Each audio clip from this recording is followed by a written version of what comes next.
And now I will introduce today's guests. Ladies and gentlemen, have you ever come across a clever turn of phrase and said to yourself, I wish I had thought of that? Take the vital signs report, for example. Vital signs, the essentials of life without which we are lifeless. Vitality, the resources to thrive and live to the fullest. As President and CEO of the Toronto Community Foundation, Rahul Bhardwaj pays close attention to the pulse of our city, whether that pulse emanates from the heart of an infant born into poverty or the drums of a marginalized community longing for respect and opportunity. For almost 30 years, the TCF has been an essential source of philanthropy and leadership, dedicated to making Toronto the best place to live, work, learn, and grow. The TCF's annual Toronto Vital Signs report doesn't just analyze what's getting done, it gathers information and feeds it back about what's not getting done. Today, we'll be the first to hear about its findings for 2010. The timing couldn't be better. In 3 weeks, Torontonians will elect a new mayor. There's been a lot of focus on the candidates, their ideas about what Toronto needs and needs to be, and who has the best plan for delivering on both. Today, with the results of this year's Toronto Vital Signs report, we'll get an open, nonpartisan view of the issues Toronto is facing, compiled in a methodical way by an objective third party, just in time to make up our minds about where to mark our X on October 25th. We'll be joined by award-winning writer, editor, and Globe and Mail columnist Margaret Wente, a longtime Toronto resident who frequently weighs in about things that matter to our city, often provocatively, sometimes humorously, always insightfully. And Martin Connell, the quintessential community volunteer, philanthropist, and chair of the Toronto Community Foundation. But first, a little bit about our featured speaker. Rahul Bhardwaj believes in service to community. A lawyer by profession, he has devoted his spare time to many a worthy cause: the Toronto Olympic Bid, the United Way of North York, the Art Gallery of Ontario Foundation, the Stratford Festival, among many others. In 2007, the National Post named him one of the next generation of Toronto civic leaders. And in 2008, he was made a member of Mayor David Miller's Blue Ribbon Fiscal Renewal Panel. He joins us today as President and CEO of the Toronto Community Foundation to present and discuss the results of the TCF's 2010 Toronto Vital Signs report. Please join me in welcoming Rahul Bhardwaj.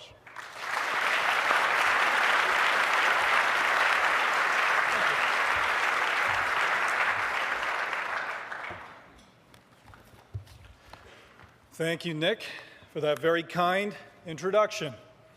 And thank you to the Canadian Club for inviting me to speak from this very storied podium. And thank you to BMO Financial Group for sponsoring the luncheon today. But most of all, I want to thank all of you for coming. The size of this crowd really speaks to the issues facing our city today. And we're going to look at those issues today through the lens of Toronto's Vital Signs 2010. As many of you may know, the report is filled with trends and statistics. It's been described as an annual checkup on the quality of life in this city. But it also tells a story about Toronto at a turning point. I'm going to tell you that story today because all of us have a stake in how it turns out. I'll let you in a little bit on the ending. You can't row a boat in two directions at once. It's time we start pulling together. And the stars have never been so aligned to do just that. I'm going to talk about some of Toronto's extraordinary strengths, and we have many of them. I'm going to speak about the challenges, and frankly, they are growing. Then I want to get into some of the solutions, not just about our actions, but quite frankly, about our attitudes. But first, let's start with what is Vital Signs and why do we even bother to do it? As I said, it's a comprehensive report that we develop over 1 full year. We do it in partnership with many well-known organizations. Many of you are here today. We do it with our lead research partner, which is George Brown College. The report looks at 11 independent, important, but highly connected factors of life in Toronto. It's a snapshot of our city, brings it all into focus. We look at the safety of our citizens. We'll look at the environment. We look at transit. We look at the gap between rich and poor, and much, much more. But it's more than just any report. It's the compass that guides our work at the Toronto Community Foundation. Now, our foundation, as you heard, is focused on making the city as good as it can be, the best it can be. And we do it by connecting philanthropy with community needs and opportunities, bringing those two together. We identify needs in the city through the Vital Signs report. Then we identify, and with our fund holders and many partners, we fund the solutions to the needs identified in Vital Signs. Identify the issues, support the solutions. We call that the art of wise giving. Now, Vital Signs also guides us in a lot of our city building initiatives. We do this with a host of our partners, and you may know about some of them. The Toronto Sports Leadership Program for youth in high priority neighborhoods.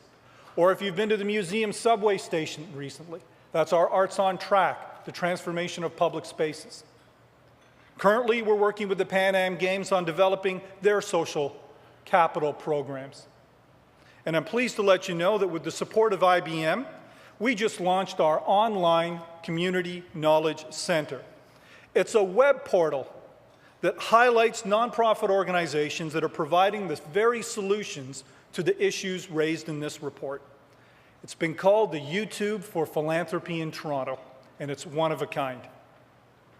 Now, earlier, you heard me refer to this as a snapshot. Now, why is that important? Because in Toronto, as diverse as we are, we have as many perspectives on Toronto as there are people in it.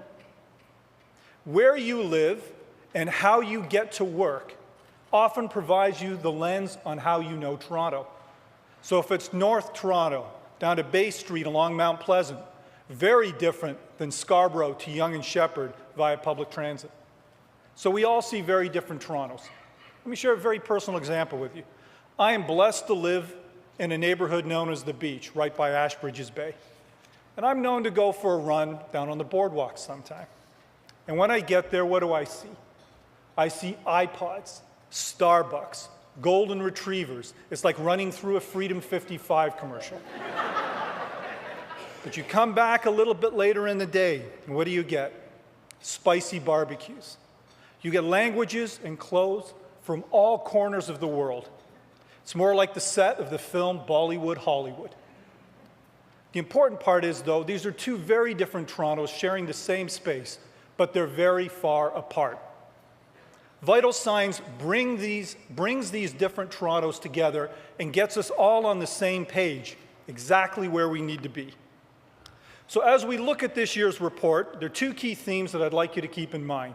Firstly, we live in a great city. We've got a lot to be proud of. Secondly, Toronto is facing challenges that have brought other cities to their knees. So, what does Vital Signs 2010 tell us about Toronto? Let's begin. Let's begin with did you know? Did you know you live in a city of 2.65 million people in a region of 5.5 million people? Long a city of immigrants, we're now home to people from 200 ethnic origins and over 140 languages and dialects.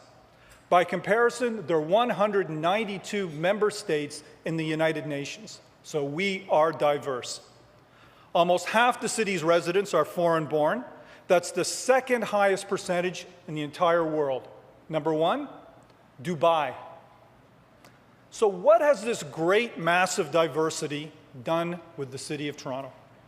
Well, in 2010, PricewaterhouseCoopers selected Toronto as one of 21 leading finance, cultural, and business centers in the world, and number one in the world in livability. Toronto dropped one spot on the Mercer Quality of Living Survey down to number 17 amongst 221 global cities. How about the top U.S. city? Came in at number 31, a place we wouldn't mind visiting, Honolulu. How about innovation? Number of patents filed is considered a very good and reliable measure of innovation.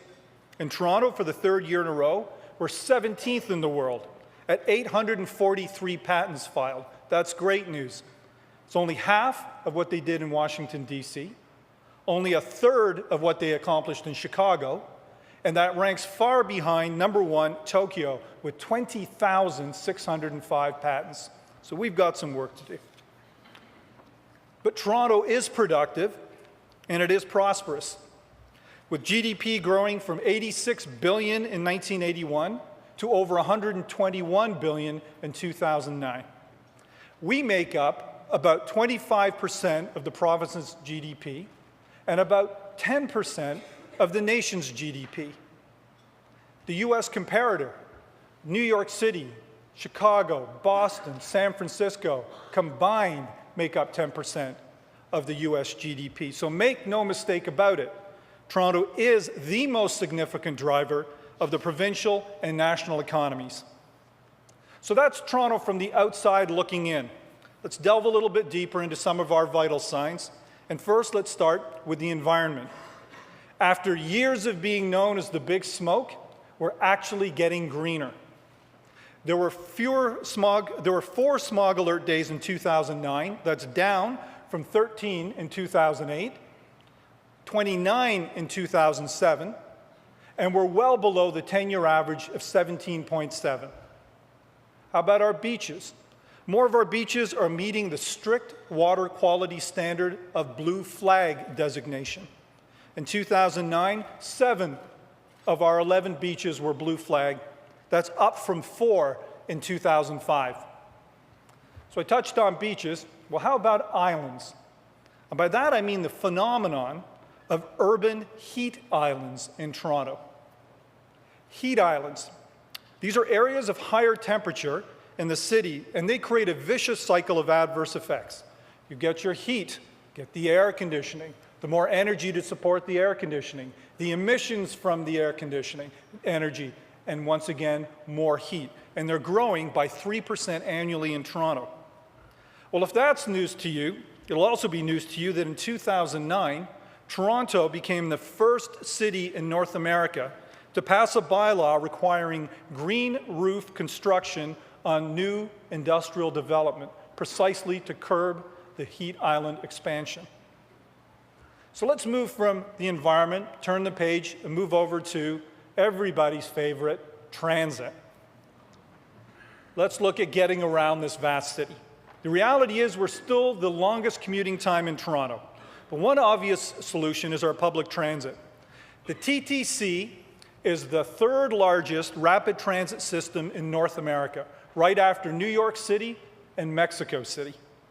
In 2009, the TTC reported record ridership, over 471 million riders. That's over 1.5 million passengers each business day. But the overcrowded system, well, it's got to increase its capacity to handle another 175 million riders annually by 2021. So we've got a long way to go. The Organization for Economic Cooperation and Development, known as OECD, they recently cited Toronto's transportation woes as the key threat to our region's future prosperity. You may be interested to know, though, that Canada is currently the only one of the 31 OECD nations without a long-term federal investment transit plan. We all remember the adage, you fail to plan, you plan to fail. An area of great pride for Toronto, and another chapter in the story chronicled in Vital Signs, it's arts and culture. Now, this is considered a key indicator of prosperity for a city, and we're doing rather well. In 2009, over 15.5 million people attended city-funded or programmed events. That's an increase of 20% over the previous year. And you only need to think about the turnout at Nuit Blanche on the weekend to get a good sense of what this city's capable of. So, we take our art very seriously in Toronto, perhaps not so much our artists, and I'll tell you why. We have the highest number of artists in the country at 300. That's one-sixth of all the artists in Canada. But the median earning of these artists was about 36% less than the median for all Toronto workers. That's very low considering half of these artists actually have a bachelor's degree or higher. How about the Bohemian Index? Well, Toronto scores 4th on the Bohemian Index in North America. What is the Bohemian Index? It's a measure of professional, artistically creative people in a region. And this is a strong indicator of a driver of the economy. I'll give you an example. Film and television production in Toronto generated over $877 million in 2009 alone. Good news is that's up 43% from the year before, and especially good because it included a doubling in U.S. activity back into Toronto. Now let's have a look at one of the more important aspects of our city and one that's most headlined, and that's safety. Despite the intense media spotlight on crime, police-reported crime continues an almost decade-long decline. Total criminal offenses in the city dropped for the 3rd year in a row. The number of reported violent crimes in the city is also at its lowest in more than a decade. There are fewer property crimes in the city, a 2.8% decrease from the year before. And hate crimes, hard to say, but a bad news, good news story. Bad news increased by almost 14% to 174 cases last year. That's compared to 153 the year before, but well below the 17-year average of 201. Good news, bad news story. So as you can see, there's lots to be proud of. We're a great city with the potential to be even greater. That's the good news, but that's only a part of the story. As I said earlier, we have some serious challenges ahead of us. The city is becoming divided and disconnected, largely between the inner suburbs and downtown. And we see this story playing itself out in the current municipal election. This is a story within the bigger story that I'm telling you today. It's the story of the emergence of the 3 cities of Toronto: the wealthy inner core, the diminishing middle-income neighborhoods, and the struggling inner suburbs of the northeast and the northwest in Toronto. In 1970, 66% of Toronto neighborhoods were middle income. In 2005, that 66% has become 29%. What happened? They did not all move to the 905. Over the 35-year period between 1970 and 2005 was a time of great economic growth in Toronto. But let's look a little bit more at that. Over that time, the number of very high-income neighborhoods, we call that City 1, that doubled as a percentage and went from 7% to 15%. The number of middle-income neighborhoods, City 2, they were cut in half. And the low or very low-income neighborhoods, City 3, they went from 20% of all neighborhoods to currently over 50% of these neighborhoods. City 3 now makes up 43% of all Torontonians. Do the math. That's over 1 million people. 1 million people, 2/3 of whom are visible minorities. They're largely disconnected from public transit, and they are struggling in the very basics. And I want to touch on those basics: housing, food, and work. First, for housing. Earlier, we spoke about all of the great things that we're doing in Toronto, how highly ranked we are. Well, we're 215th internationally for housing affordability. Last year, we moved from seriously unaffordable into the category of severely unaffordable. What does that mean? Well, in the mid-1990s, for every 2 families looking for affordable housing, there was 1 unit on the market. By the time we get to the middle of this decade, it's 7 families chasing 1 unit of affordable housing on the market. And this has ripple effects. I want to touch on one of them. It's food. Half of Toronto lives in a food desert. 51% of Torontonians live in a food desert. That's an area where there's no grocery store within a 1-kilometer radius. So low-income residents, particularly those in the inner suburbs, they often don't have cars. It's difficult to access public transit. They go to the easier access of convenience stores, and fast food outlets. And one of the results in this is truly startling. In Toronto, 1/3 of all children between the ages of 2 and 11 are overweight or obese, and this does not bode well for the next generation. Let's have a quick look at work. Due to a declining birth rate and aging workforce in Toronto, effective 2008 onwards, all new net growth to our labor force is going to come through immigration. But our newcomers continue to struggle. Vital Signs has noted that recent immigrants have close to double the unemployment rate of non-immigrants, and when they get hired, it's for roughly half the annual salary. That's not a good condition. So enough numbers. Let's bring it all together. The author Thoreau once said, "Life is not what you look at, but it's what do you see." So what do we see in our vital signs today? We're more prosperous. We're safer. We're greener. We are a winning city. But hold the victory lap. If you're poor, you've gotten poorer. If you're young, you're more likely to be inactive and overweight. And if you're new to this country, the recession has definitely hit you the hardest. Vital Signs reveals a city with great accomplishments and great challenges, but above all, in my view, great promise. In many ways, we are on the right track, but to borrow a phrase from my son's 5th grade class, even if you're on the right track, you'll get run over if you just sit there. If we have any expectation of remaining that winning city, folks, we can't sit still any longer. But there is something we can do about this. There are a number of actions we can take, we should take, and in my opinion, we must take in order to build the city we deserve. First of all, we badly need to reinvest in this city in 3 key areas. Affordable housing, so young families can actually afford to put down roots in our city. How many times have you heard you can't afford to raise a child in the city? Well, I ask, what's a city without its children? Secondly, even more of a focus on transit. It's our circulatory system. It's old and it's clogged. We need to be able to move people and ideas and goods across this city. We need to get back to that. Infrastructure, the roads and bridges. Some of our water mains and sewers are over 100 years old. They need to be updated, and we keep putting it off at our own peril. Secondly, we need to recognize that we're in a competition for global business as well as global talent. G7 nations are all facing declining birth rates and aging populations. We cannot continue to take highly skilled foreign talent for granted. Benign neglect is not a winning strategy.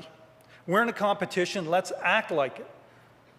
And thirdly, and perhaps most importantly, the times call for a special type of leader, a mayor who can think globally and act globally.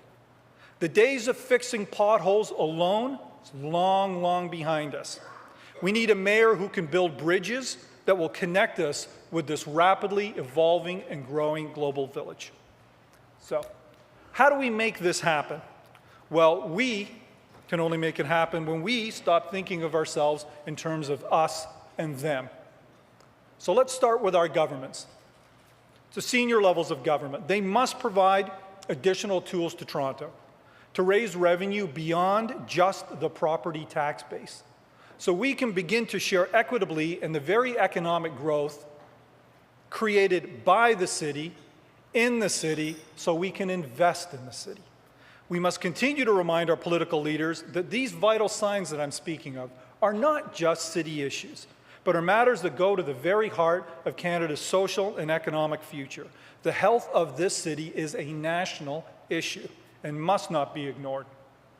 To the city, don't just wait.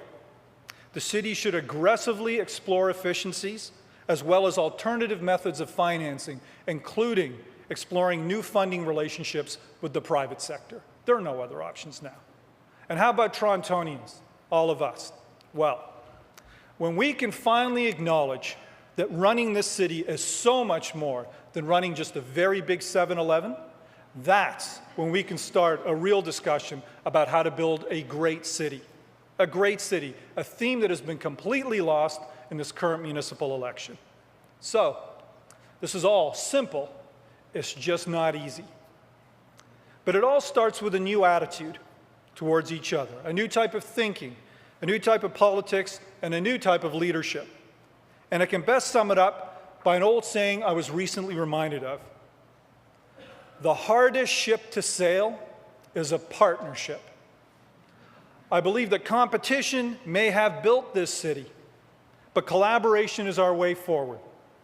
Lots of people, especially in this room, you know how to do competition.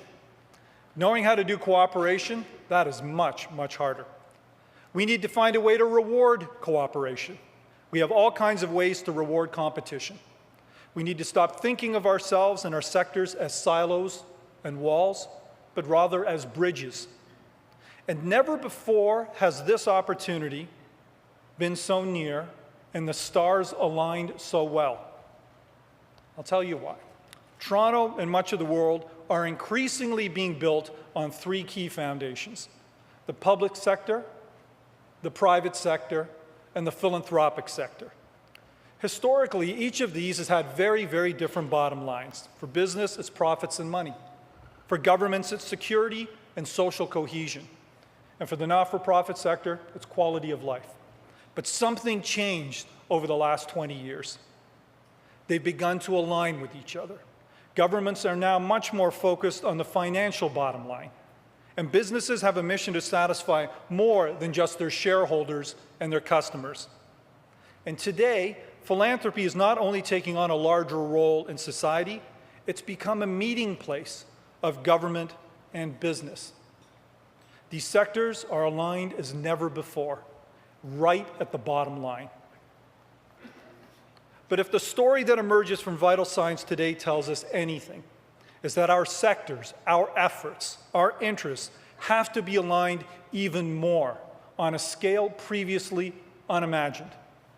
That would happen when all of us in this room in this city decide that what the city really needs is not just new thinking, but a new attitude towards Toronto and each other.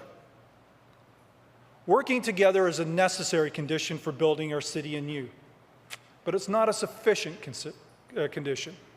We need to use our collective wisdom, brains, and imagination to bring forward the best ideas and make them the most workable ones.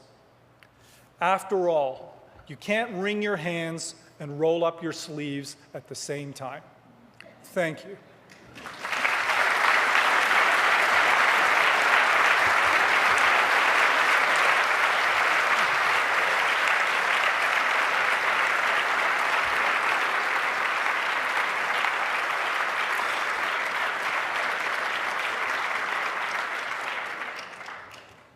Thank you very much, Rahul. I'd now like to welcome Martin Connell and Margaret Wente to the stage to join Rahul in a conversation.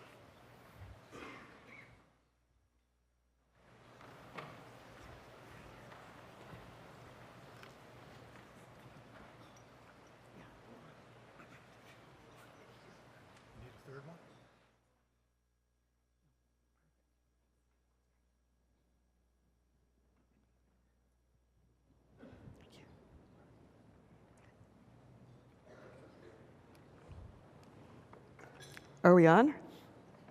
Great. You know, I get so inspired when I listen to these guys, both Rahul and Martin, partly because philanthropy has done so much for this city in the last decade. Just look around you, and you can see the power of civic engagement and of philanthropy to really transform the cultural sector of the city for sure. And so I want to sort of kick off this conversation from a very personal note. I and a lot of other people in this room who have the privilege of living in the first city, I think realize what a blessing it is. But we also, some of us are hungry at a certain stage in our lives to get more engaged with our own city and to try to figure out ways that we can give back.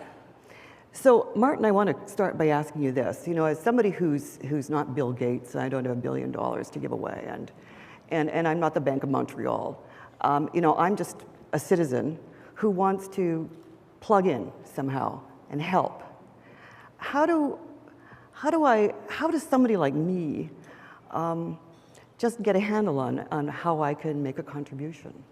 Peggy, I'm pretty sure that with this crowd here, you're going to have no trouble after lunch getting an opportunity. I think that the truth of the matter is there are over 8,000 charities in the city of Toronto, and hundreds of which would be more than delighted to hear from you. And I think so that speaks to the concept of your own passion, your own interest in finding those organizations that sort of line up with those aspirations for yourself.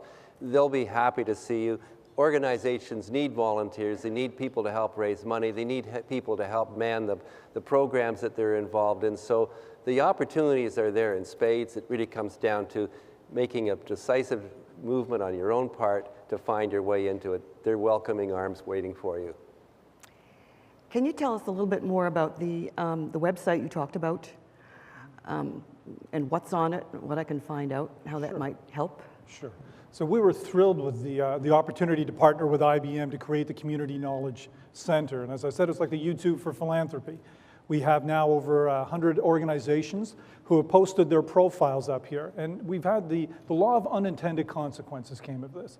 They told us how much they enjoyed knowing about what the work each other was doing so they can partner with each other as well. So it's like going on a site visit without leaving your desk. You can actually see what's going on in the communities. You can hear about the great stories about the phenomenal work of all of these community organizations there. And we encourage people to learn about them and to connect with them because they're there and waiting in arms to have people give them a hand.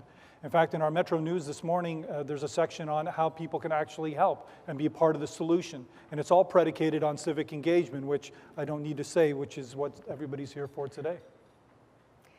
You've talked a little bit, both of you have talked about, you use the word leverage.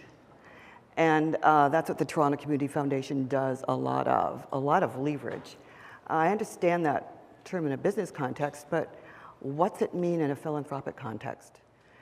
I don't know, Martin, maybe can you talk about that? To put things into perspective, the contribution of individual Torontonians is around 1% of our GDP. I got to believe that about 10% of the activity that takes place in this city comes as a consequence of the not-for-profit sector that's at work here. So the institutions that are peopled and supported by volunteers, the contributions of dollars that we had $500 million go into the arts institutions here in Toronto that came from private individuals, foundations, and corporations. What that has done in terms of unlocking economic activity, in terms of unlocking our cultures, is absolutely immeasurable. And I think that's just an example of what happens when a group of citizens get together and decide they want to make something happen. Can you talk about a couple of things the Toronto Community Foundation has done to bring different groups together and connect them all and use that power of, I guess, all of the different capabilities and competencies around the city to create something really original and new? You told me about some of these. I'm looking around the room and I can see a number of our partners when I talk about the Toronto Sports Leadership Program. And this one is one that goes right to the heart of City 3. I'll tell you a little bit of a story. A couple of years ago, during Summer of the Gun, the issue of youth violence really percolated in vital signs. So people started together to say, well, what can we do about this? And at the end of the day, we started conferring within the communities. And they said, you know what, youth really need healthy alternatives. And sport would be a great way. So it got put on the table. What if we got kids involved, youth involved in sports leadership training, soccer coaches, basketball coaches, lifeguards? And I said, well, a great idea. Then we went down to the city and said, okay, city, if we've got all these kids, can you hire them in Parks and Rec so they've actually got something to do and a place to go for work? They said, great idea. So we started with a partnership.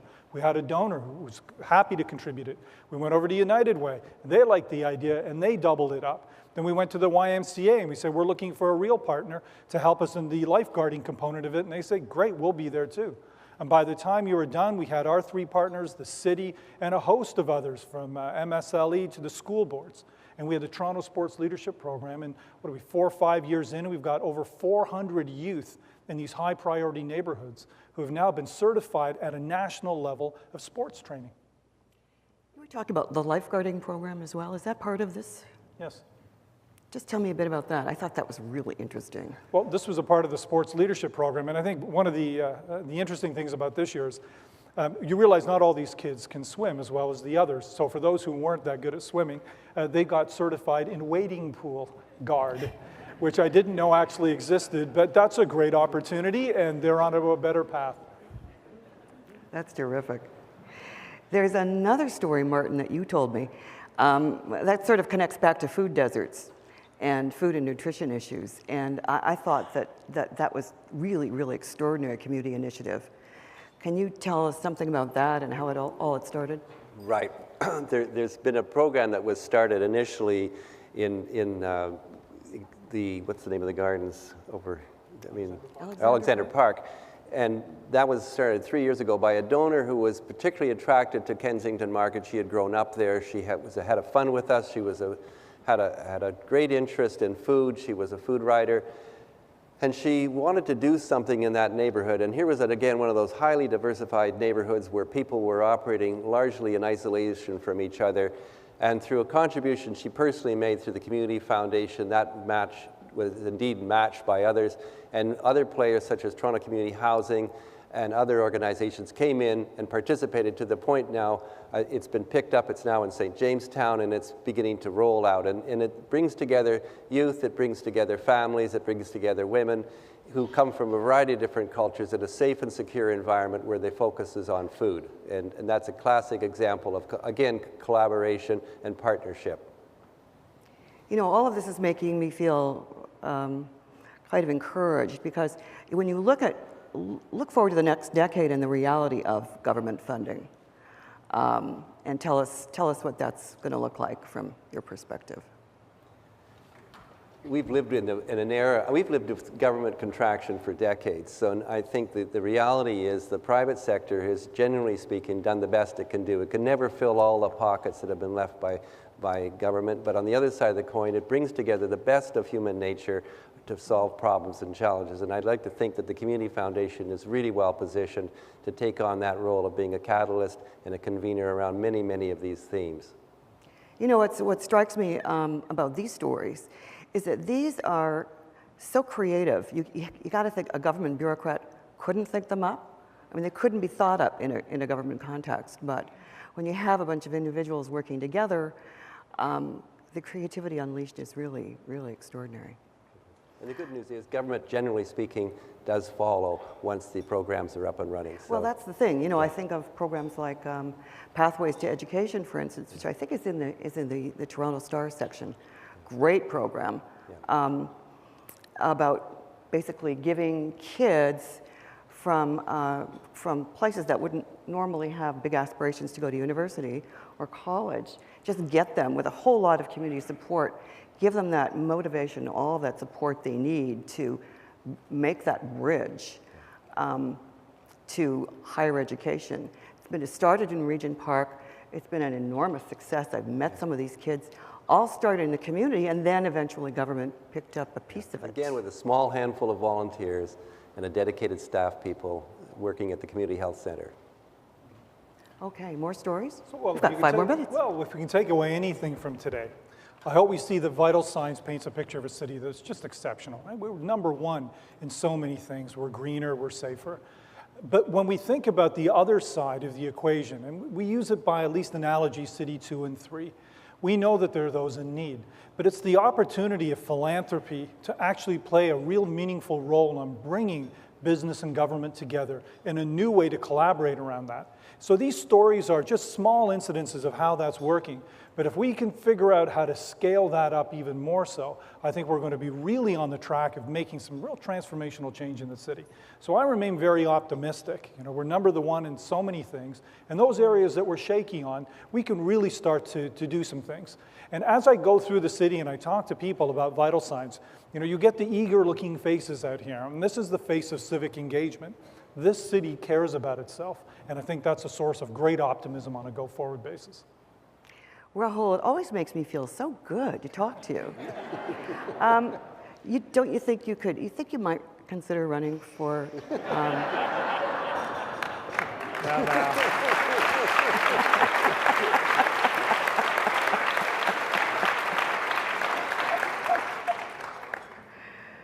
Well, I just want to thank you, thank everyone so much, and thank you for being my inspiration for years. Thank you.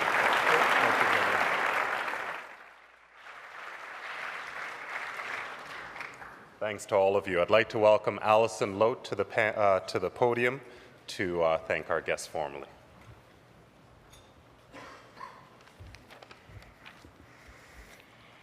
An election is always an important reminder that politics is ultimately about how we choose to live together as a society. The Vital Signs report, for both its good and its bad news, allows us to make a much more conscious decision in that regard. Thank you, Rahul Bhardwaj and Martin Connell, for speaking to us today. Your leadership and that of the Toronto Community Foundation is important to helping us think about how to be better citizens of this city. Thank you also to Margaret Wente for your thoughtful moderation. I was reminded, just as I am when I read your columns, that we can always count on you to provide a more fulsome way of looking at things. Thank you everyone for being here, and please join me in thanking our panel.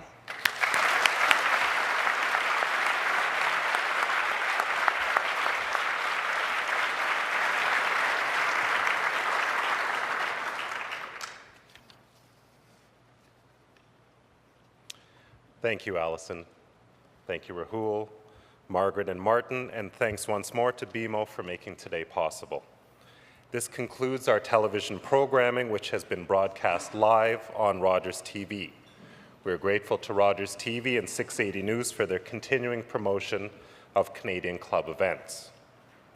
This meeting is now adjourned.